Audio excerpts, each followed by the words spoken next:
അതല്ല പ്രേതത്തിന് എന്ത് ഇരുമ്പ്, പ്രേതത്തിന് എന്ത് ചെമ്പ്.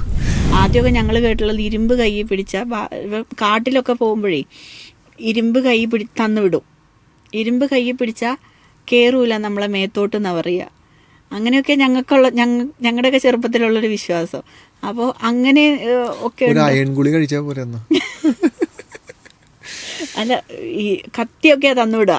അപ്പം അതായത് ഇപ്പോൾ ഗ്രീഷ്മയുടെ അച്ഛൻ പറയാണ് ഇരുമ്പ് കയ്യിൽ വെച്ച് കാട്ടിലോട്ട് കയറി പോയിക്കോളൂ, ഒന്നും ചെയ്യില്ല എന്ന് പറയാം.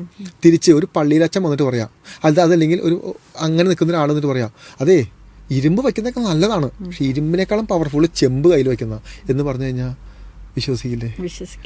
ആ കോൺഫിഡൻസ്, എന്നെ ഒന്നും ബാധിക്കില്ല, എന്നെ ഒന്നും ഏക്കില്ല, എൻ്റെ മാനസികാവസ്ഥനെ ഒന്നും കൺട്രോൾ ചെയ്യില്ല എന്ന് പറയുന്ന കോൺഫിഡൻസ് ആണ് ആക്ച്വലി അവിടെ തരുന്നത്. അതല്ല പ്രേതത്തിന് എന്ത് ഇരുമ്പ്, പ്രേതത്തിന് എന്ത് ചെമ്പ്. അതൊരു വലിയൊരു എനർജി ഫോമാണ്. അത് അറ്റാക്ക് ചെയ്യണമെങ്കിലോ നമ്മൾ അറ്റാക്ക് ചെയ്തിരിക്കും. പക്ഷേ എത്ര വലിയ എനർജി ഫോം ആണെങ്കിലും നമ്മുടെ ശരീരത്തിലൊരു സ്പിരിച്വൽ പ്രൊട്ടക്ഷൻ ഉണ്ട്. ആ സ്പിരിച്വൽ പ്രൊട്ടക്ഷൻ എന്ന് പറയുന്നതാണ് കോൺഫിഡൻസ്. കോൺഫിഡൻസ് ഇല്ലാത്ത ആളുകൾക്ക് മാത്രമേ എന്ത് സംഭവിക്കുള്ളൂ, നെഗറ്റീവ് എനർജിയുടെ അറ്റാക്ക്, ഈ പറയുന്ന സോൾ ഇഷ്യൂസ്, ബ്ലാക്ക് മാജിക് തുടങ്ങിയ എല്ലാ കാര്യങ്ങളും ബാധിക്കുള്ളൂ.